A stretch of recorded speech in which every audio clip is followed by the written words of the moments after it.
Ok, entonces vamos a ver tiña de los pies, mejor conocido como pie de atleta. Cuando hablamos pie de atleta estamos hablando específicamente de una afección más o menos recurrente que implica la infección micótica, ¿sí? Hay muchos fenómenos infecciosos que pueden atacar específicamente al pie, pero que no todos los podemos catalogar como pie de atleta. Eh, Eso es obvio. Cuando decimos que el pie de atleta es un término muy genérico y vulgar que se está refiriendo a la afección micótica del pie, como la piel tiene una gran variedad de flora bacteriana, obvio, van a estar presentes más o menos en diferente forma algunas bacterias, bacilos acidófilos o cocos y otra clase de bacterias presentes en el pie, algunas formas esporuladas, otras no, y sobre todo hongos. Por lo regular el mal olor de los pies lo producen las bacterias asociadas, no precisamente la afección o la infección por el hongo. Entonces, cuando decimos tiña pedis, ya es muy específico. Estamos hablando de una infección micótica del pie. La infección micótica por dermatofitos, entonces va a corresponder a lo que es una tiña o tinea por dermatofitos. Los dermatofitos son hongos microscópicos que prefieren los estratos superficiales dérmicos porque son queratinofílicos, les gusta la queratina. Entonces la superficie de la dermis es un epitelio cornificado, queratinizado y estratificado. Y ahí es donde ellos están medrando porque su metabolismo los permite. Hay otras clases de hongos que no son exclusivamente queratinofílicos y esos sí pueden invadir piel más profunda. Entonces ya tenemos las micosis profundas de la piel o hasta subdérmicas. Pero cuando decimos tiña o tinea, estamos hablando de la infección superficial del estrato córneo de la piel, que sería la epidermis, a través de organismos que se les conocen como dermatofitos. ¿Bien? Entonces aquí tenemos las principales presentaciones del pie de atleta. Tenemos una presentación que va a involucrar por lo regular los bordes exteriores, interno y externo, los bordes del pie, que se va a presentar regularmente en una forma escamosa y seca.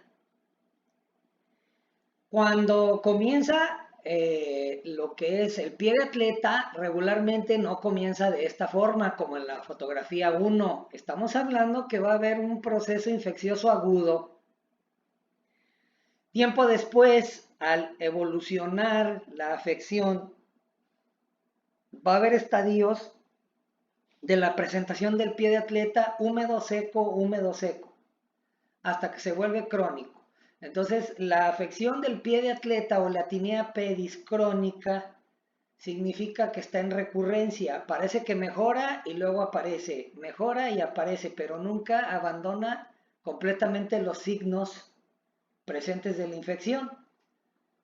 Entonces, el paciente se acostumbra la mayor parte del tiempo a estar observando una descamación constante, como en este caso, y estadios periódicos de inflamación, comezón, rasquera, y esa la forma por la cuestión de que se rascan, se laceran la piel y entonces ya viene un proceso donde aparecen líquidos exudados y demás con la característico mal olor y luego empieza un proceso de resolución parcial y vuelve a caer en un estado de seco escamoso para volver a iniciar. Entonces hay quienes ya están acostumbrados un año con su pie de atleta, Nada más ven ahí las típicas escamas, zonas descamativas y ya se acostumbraron.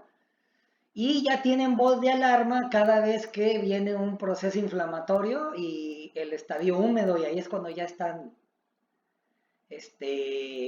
los procesos de búsqueda y de la resolución, pero mientras tanto no, ¿verdad?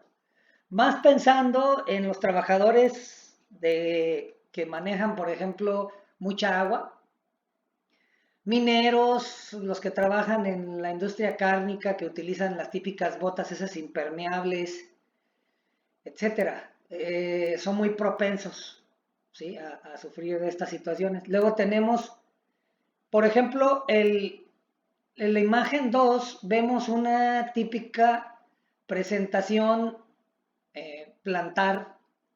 Lo más común es ver en la parte inferior de los dedos y observar zonas descamativas inflamadas.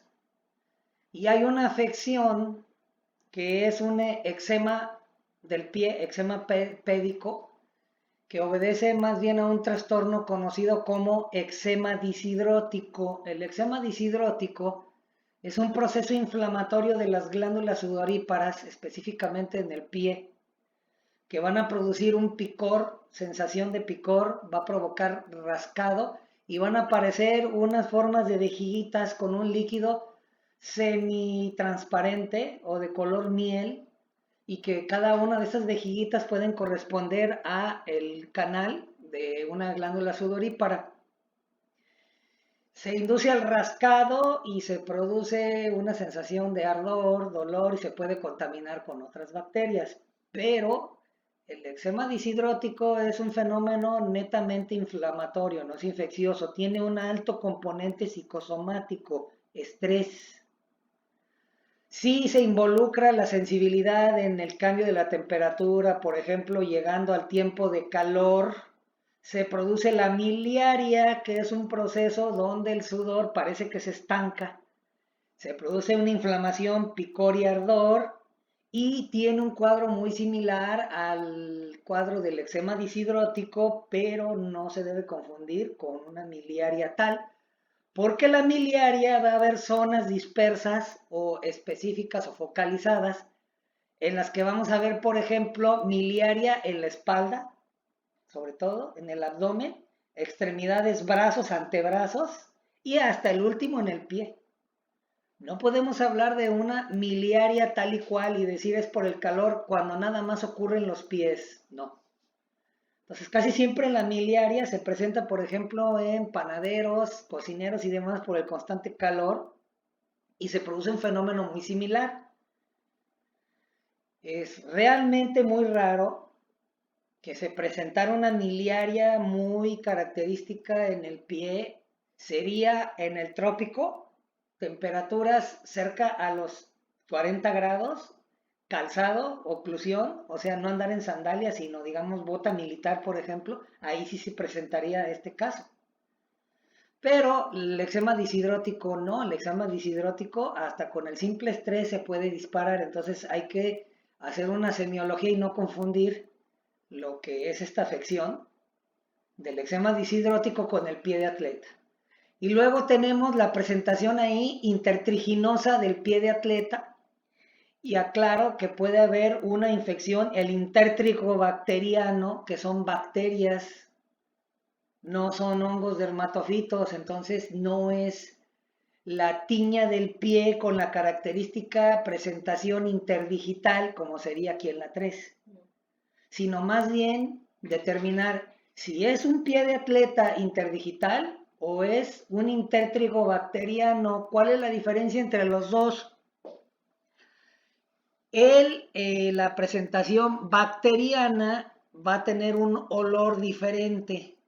El olor es todavía, en el pie de atleta, el olor característico es más o menos ácido, como a queso rancio, pero lo que sería la infección bacteriana, un intértrigo bacteriano, la zona inflamatoria es diseminada, es decir, vemos una zona roja mucho más amplia que en un pie de atleta. El eritema es mucho mayor, número 1. Número 2, La zona descamativa es muy escasa.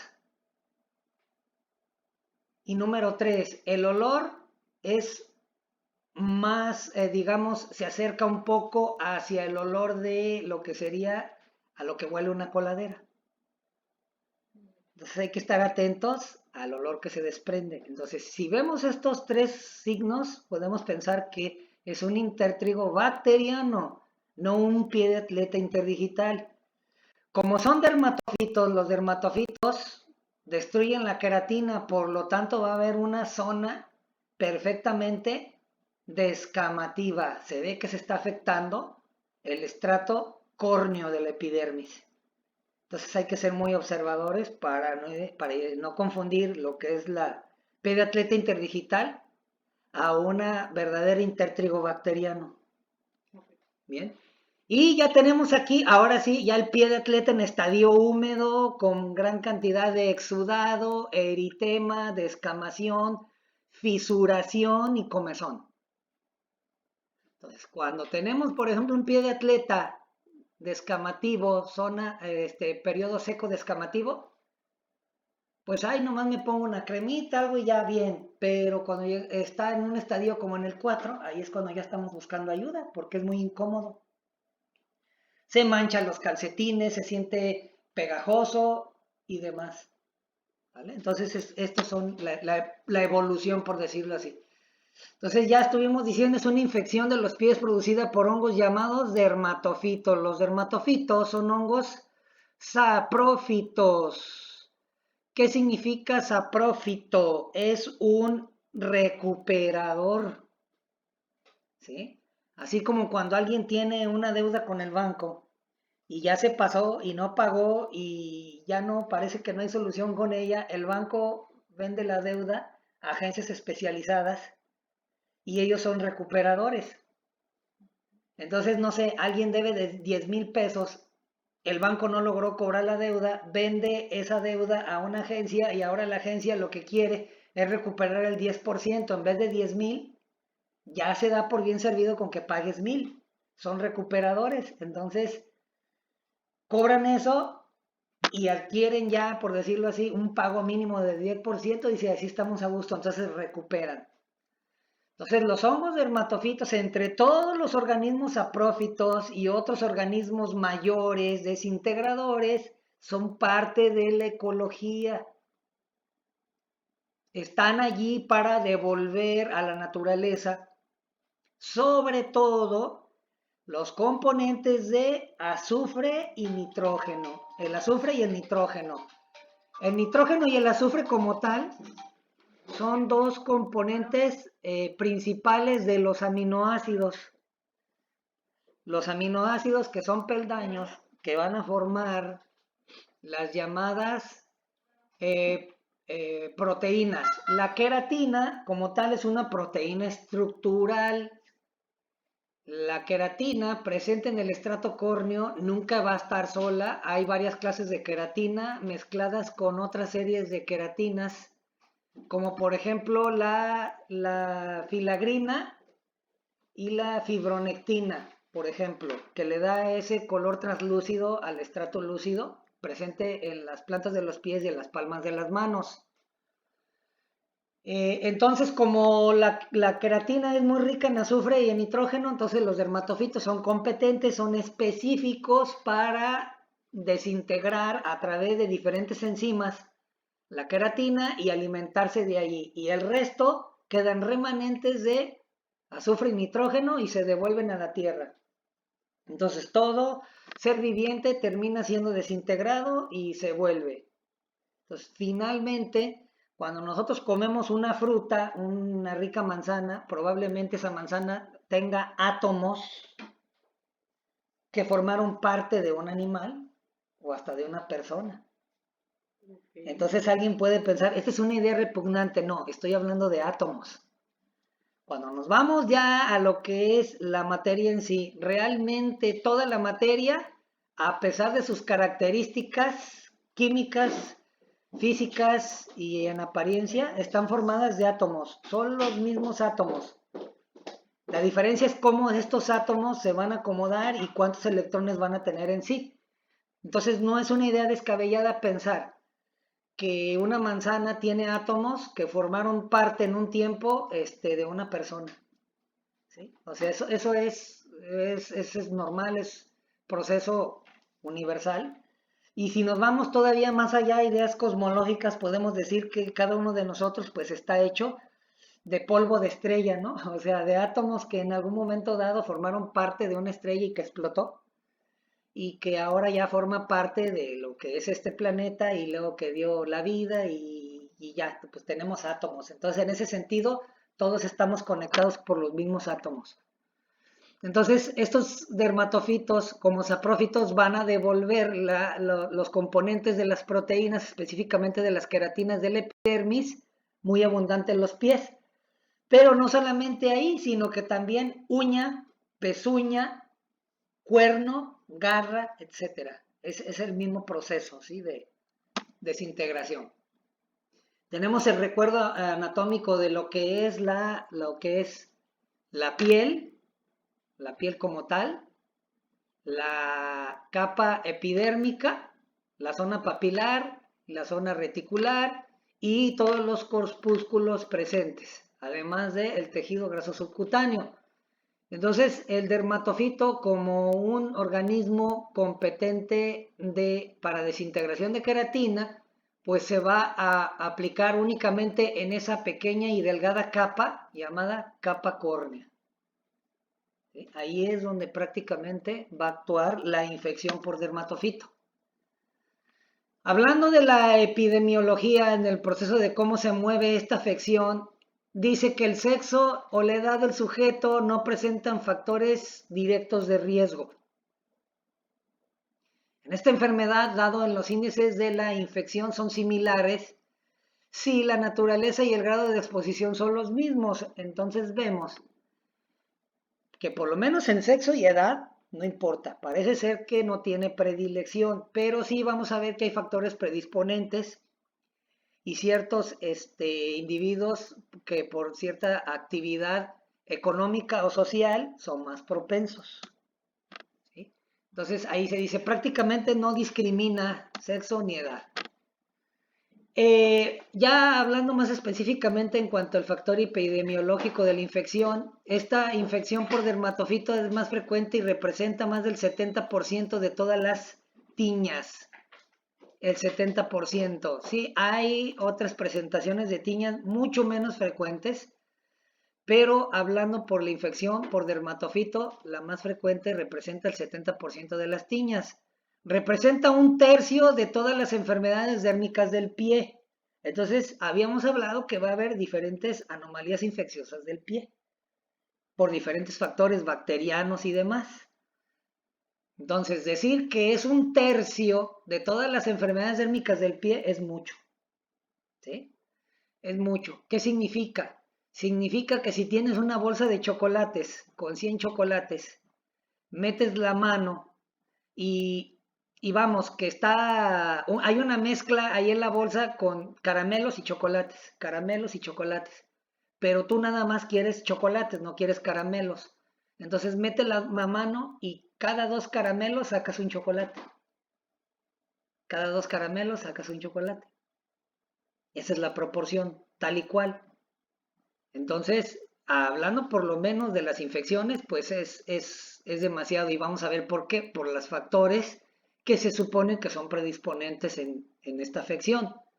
Es la tercera enfermedad dérmica más frecuente en niños menores de 12 años y la segunda en adultos.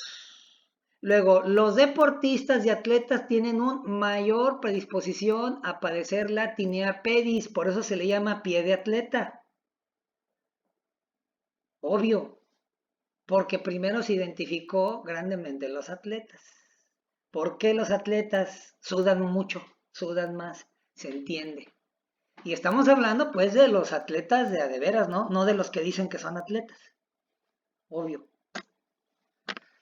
Entonces ahí hay varias presentaciones, la tiña también de la mano, la tinea manum, a tal grado que se dice que aproximadamente un 60% de los jugadores profesionales de básquetbol, por ejemplo, al 60% tienen onicomicosis y han padecido tiña del pie. El otro 40% regularmente no. Pero ya hablando de lo que es el mundo del atleta, este es un factor muy recurrente. En los pies coexisten una serie de hongos y bacterias que conforman la flora habitual, que normalmente no producen sintomatología, sino se añaden factores predisponentes. ¿Qué es lo que se está diciendo aquí? Todos tenemos ya hongos viviendo la epidermis, pero mientras que no haya un evento que exista una superpoblación, no se produce sintomatología y por ende signos. Entonces, somos seres, nosotros los humanos somos seres bípedos terrestres, no acuáticos. Entonces, cuando una persona se va y prácticamente ya invadimos todos los ecosistemas del planeta, incluido la Antártida, y hay seres humanos viviendo a temperaturas hasta de menos 50 grados centígrados, prácticamente ya invadimos todas las ecologías del planeta. Ahí prácticamente hay factores en los que predisponen. Entonces, no es lo mismo alguien que viva en el trópico con ropas ligeras a que viva en trópico y siempre con calzado. Obvio, eso va a ser un factor predisponente porque va a aumentar el claustro en el pie húmedo, oscuro y caliente. Entonces, básicamente se va a producir un factor predisponente para adquirir la infección, ¿sí? Un ser humano cerca de una zona acuática viviendo en un pantano, sabemos que va a presentar muchísimas enfermedades. Entonces, un pantano no es el mejor lugar para vivir por la gran cantidad de humedad y ya se conoce por la experiencia lo que puede ocurrir después ahí en situaciones reumatológicas, neumológicas y de la piel por el hábitat.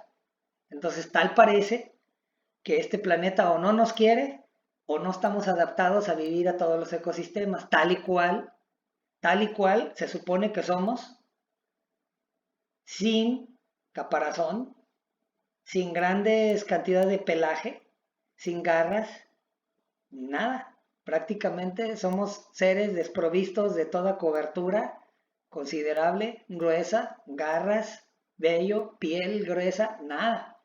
Perfectamente frágiles. Entonces nos dejan en un hábitat de estos, así es que no tenemos más que confiar en moderar la reacción climatológica, ¿no? Por eso hay muchas experiencias, por ejemplo, de evangelizadores que llegaban a zonas selváticas, encontraron nativos, pues indígenas o aborígenes, se les evangelizó y se les hizo ver que su desnudez era vergonzosa. Entonces, no, miren, es que ustedes andan desnudos y eso es vergonzoso. ¿Saben qué? Vístanse y les proporcionaron ropas. Prácticamente los convencieron que tenían que cubrir su desnudez y ir vestidos. Pero imagínate, en la jungla, en la selva. Se van de ahí los misioneros, meses después regresan y encontraron indios sucios, malolientes y enfermos, llenos de dermatitis, diversas dermatitis o infecciones. ¿Por qué? Al grado de lo absurdo. Les dijeron, vístanse, cubran su desnudez, pero no les explicaron que tenían que lavar la ropa. Así es que se la pusieron y ahí se la dejaron bien obedientes. Más o menos por un año, ¿eh? Regresan y sucios, malolientes y todos infectados con dermatofitos. Entonces, ahí está la prueba clara de por qué puede ser un factor predisponente la ropa y el calzado. Así de simple, fíjate. Entonces aquí tenemos varias presentaciones según su forma de las bacterias como tal. Las bacterias en sí no van a provocar como tal la tiña pedis o el pie de atleta, sino que van a ser ahí invitados comensales nada más. Los hongos que producen más frecuentemente el pie de atleta son identificados estos tres. Dos de la especie Trichophyton y uno del Epidermophyto. El Trichophyton rubrum y el Mentagrophytes. El Trichophyton rubrum, ese es prácticamente el más agresivo, ¿no? Que se encuentra en los casos más inflamatorios y más húmedos. Las infecciones más leves es el Mentagrophytes, pero el Epidermophyton flucosum, este es el que prácticamente les gana a todos, pensando en el pie de atleta, en pacientes exóticos extranjeros, al menos de aquí en México, ¿no? El Epidermophyton flucosum. Y son las presentaciones mucho más agresivas. Sin embargo, puede haber otros hongos concomitantes por oportunistas, ejemplo, levaduras. Pero los hongos levaduriformes como la cándida, por ejemplo, van a ser en un pie de atleta de un diabético. En un diabético. Entonces no se va a presentar en todos la candidiasis como tal, sino que en el diabético. Bien.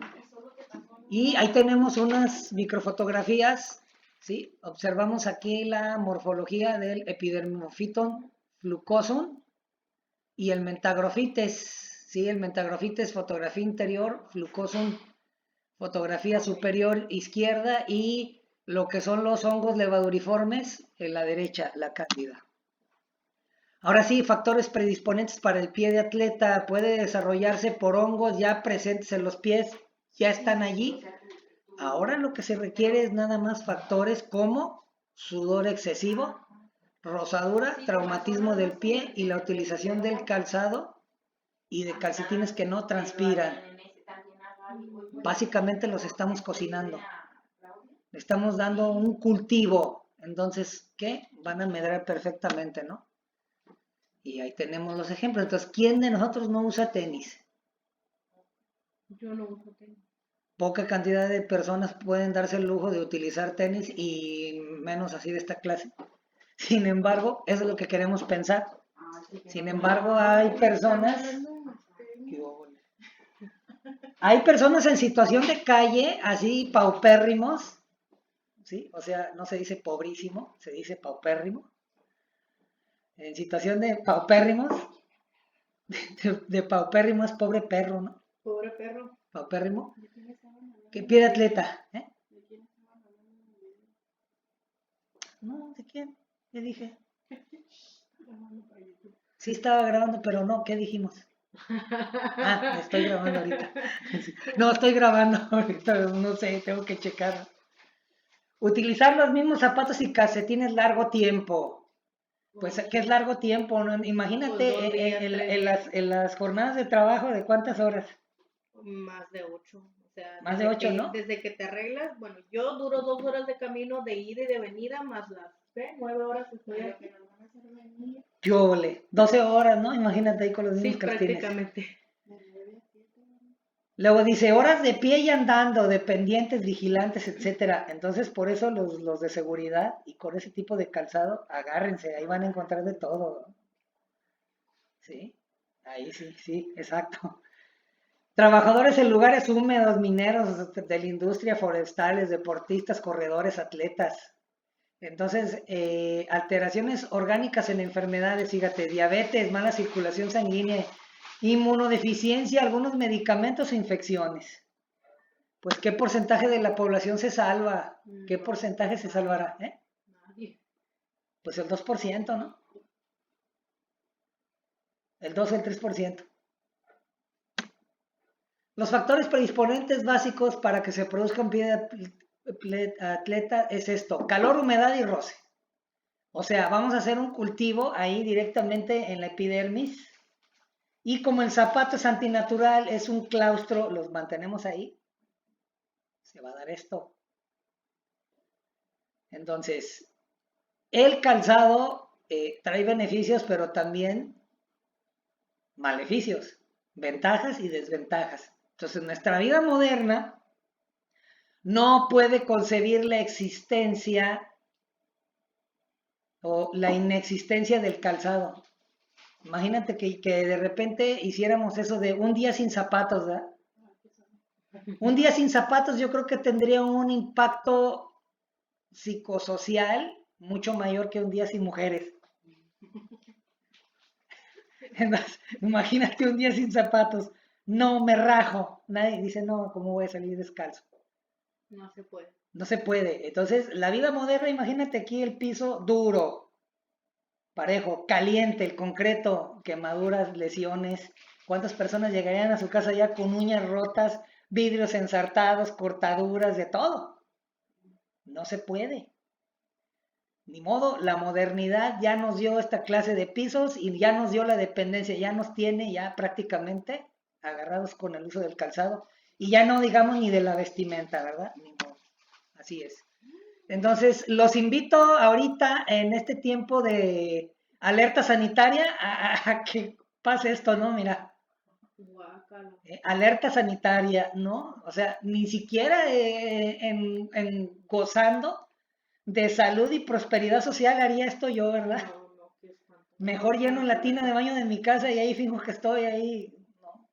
Para, No me gustan las albercas. imagínate. Entonces, se dice que las zonas de tránsito húmedo frecuente, clubes, piscinas y demás son factores predisponentes. Pero yo tengo mis dudas, dice la epidemiología, pero ¿qué puede pasar? Como para que tú vayas a un tipo de estos lugares y a una alberca o en una piscina o alrededor de la piscina, decir, ahí me contagié de pie de atleta. Prácticamente tiene que ser todo el día, no sé, de 6 a 7 horas alrededor de la piscina con el pie húmedo, caminando, friccionando y demás para provocar ligero trauma y entonces sí, ya se puede provocar esto. Pensando. ¿Por qué? Se han hecho experimentos donde se ha inoculado directamente cultivos, pues, de epidermofitos en epidermis, en uñas, y no se ha provocado infección en pacientes sanos. No se ha podido provocar la infección, pero en pacientes inmunodeprimidos, sí. Entonces, no. No es que todos estemos a expensas. Es igual ahorita con este virus que está de moda. ¿A quién ataca? Pacientes endebles, o sea, inmunocomprometidos, tercera edad y un sinfín de afecciones, ¿no? Entonces, eso ahí queda claro. Entonces dice, se puede directamente de persona o indirectamente, y como yo les digo, hay que revisar todavía varios estudios más recientes y actualizados. Ya no podemos aceptar que directamente con el mero hecho de llegar y pararte en la piscina, en un sauna, en un gimnasio, ya te contagiaste, ¿verdad? Hay otra clase de factores, ¿sí?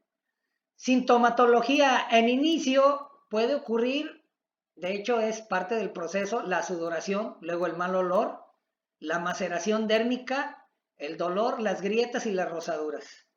Casi siempre todo esto es producto del traumatismo y el rascado del mismo paciente. Ya dije el mal olor porque es las bacterias concomitantes. El hongo no produce mal olor, son las bacterias que están ahí, ¿sí? ¿De acuerdo? Signos clínicos secundarios, prurito, comezón, hiperhidrosis, exceso de sudor. El dolor es por las lesiones y las fisuras provocadas por la maceración. La descamación en proceso último, ¿sí? Cuando ya estamos en la etapa seca y descamativa, que puede continuar el pie de atleta. Las alteraciones suelen empezar entre el cuarto y el quinto dedo y se extienden al resto de los dedos, el resto del pie y de las uñas. En el espacio entre el cuarto y quinto es el más frecuente. ¿Por qué? Porque es el que menos movilidad tiene. ¿Sí se han dado cuenta de eso? Que el quinto dedo frecuentemente está en rotación, en actitud de subproducto doblado y hay menor movilidad.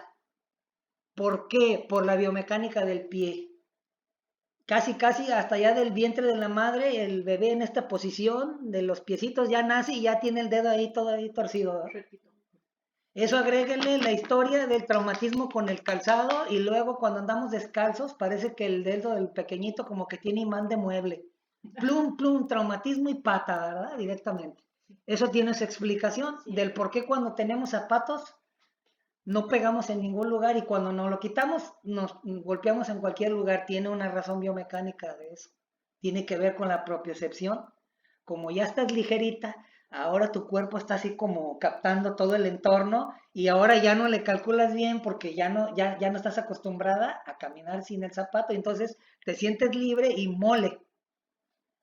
Ya tu percepción ya es diferente y ahí te vas.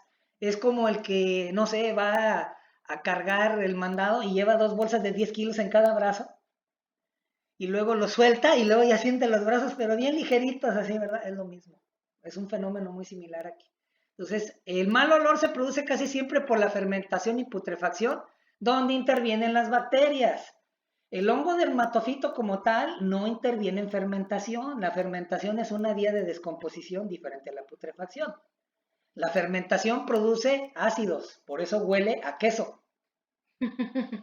Leche agria, ¿no? ¿Sí les ha tocado oler así? Exacto, la fermentación ácida.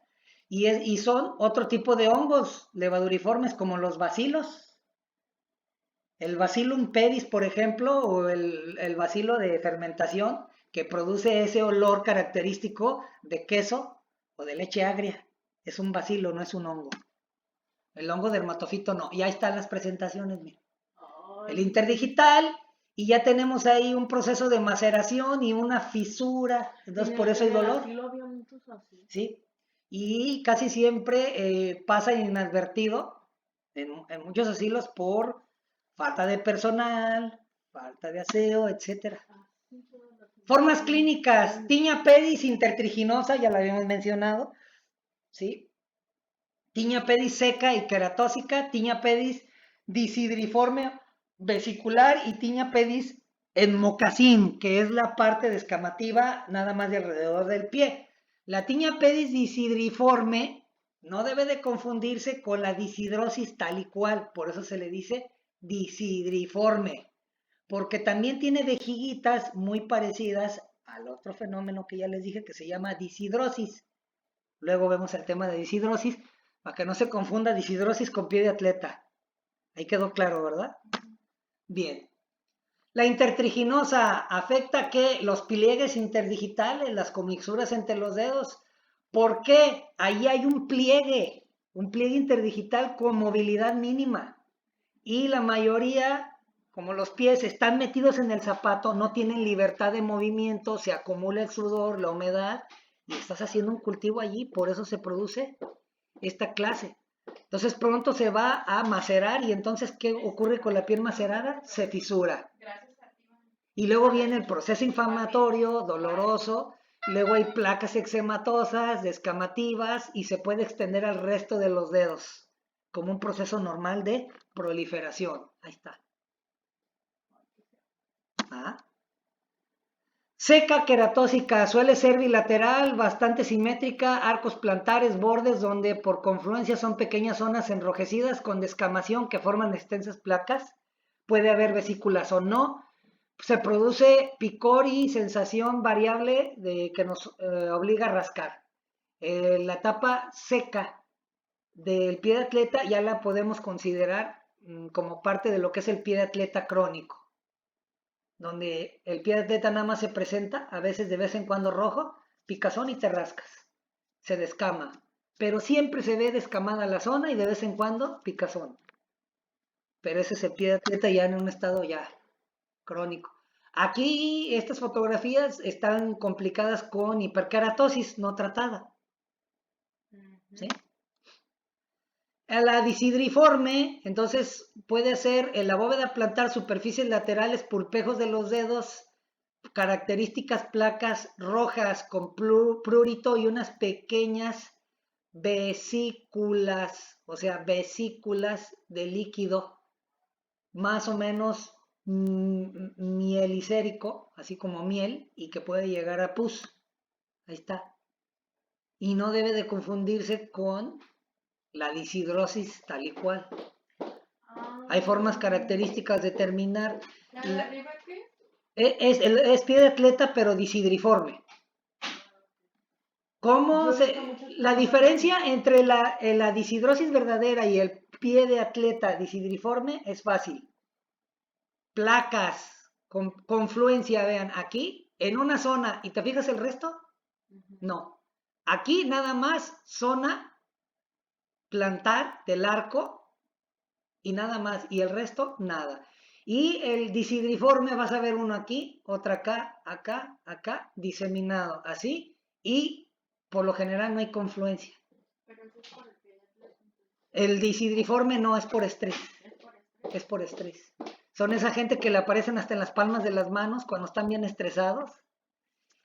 Se rascan y se seca la vejiguita y queda color cobriza y aparece una vejiguita pequeña. Sobre todo en la línea losángica, es decir, donde cambia de color la palma y el pie, ahí alrededor aparecen esas vejiguitas. Esa es la diferencia. Así las puedes determinar. La placa descamativa y el disidriforme no. Vas a ver ahí todo diseminado y rara vez hay confluencia. Pero también hay picor y hay vejiguitas. ¿Y para eso hay medicamento? Sí, son esteroides, betametasona, clotrimazol y limpieza, nada más.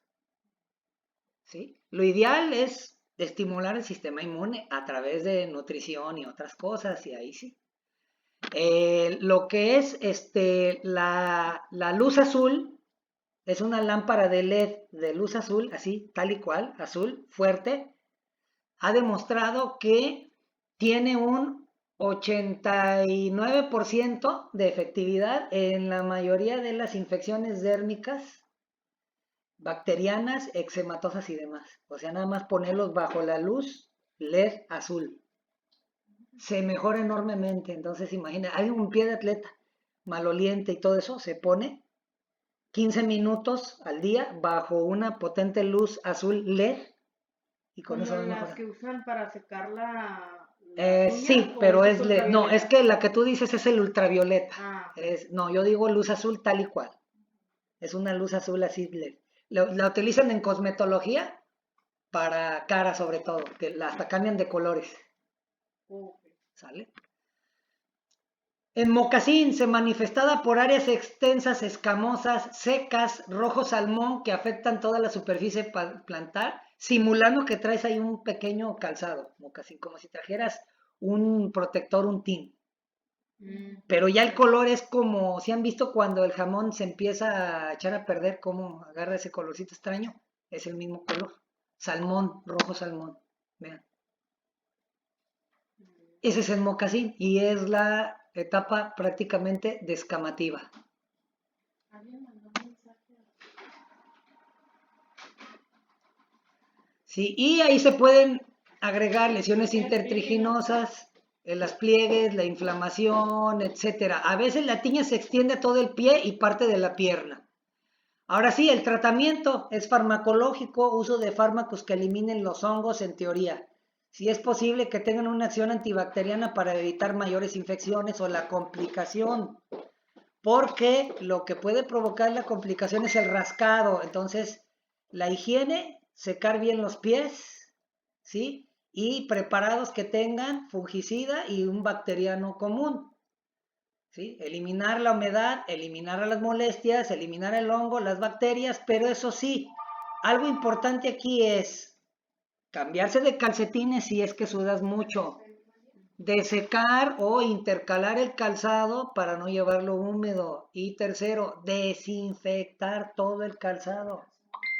Hay que desinfectar el calzado, si no, no se cierra el círculo de tratamiento. Entonces, polvos desecantes, polvos queratolíticos, óxido de zinc, ácido benzoico, ácido bórico, permanganato de potasio, cloruro de aluminio, desecantes. La piedra esa de alumbre que es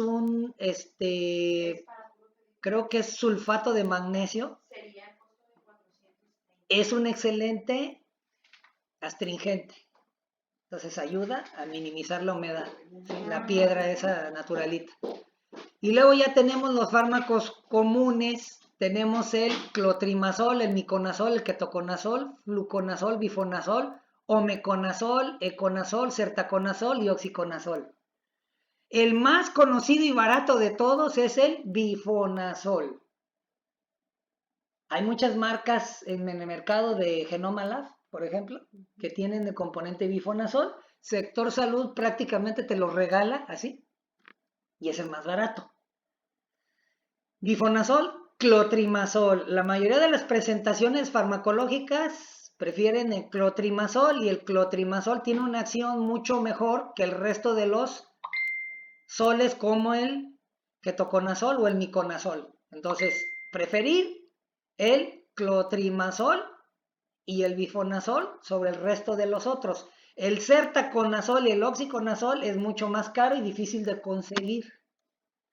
Y ahí están las presentaciones. ¿Sí? ¿De acuerdo? Y tenemos las alinamidas. La más conocida de las alinamidas es la terbinafina. Tenemos presentaciones de terbinafina como los Sil-T que vienen en spray. Y la terbinafina tiene una acción más profunda que el clotrimazol. ¿De acuerdo? La terbinafina. Y hay otro antimicótico, no es del grupo, pero se llama tolnaftato. Pero el tolnaftato tiene una acción inferior al clotrimazol. Entonces, sigue siendo aquí, ahí está. Menos eficaz que los anteriores, actúa alterando la estructura de las hifas, retardando el desarrollo micelar, que es todo el conjunto de hifas o raicillas formando una red. Cuando se forma esa red micelar, se siente como si agarraras baba. ¿Sí les ha tocado agarrar una tortilla que está llena de honguito? ¿A poco no se siente baba? Sí. ¿Por qué es la baba? Se desarrolla a través del micelio. El micelio es un entrelazado. Si no existe ese micelio, el hongo se va muriendo. Pero el tolnaftato no es el ideal. ¿Dudas, comentarios? En la caja de preguntas y comentarios, gracias.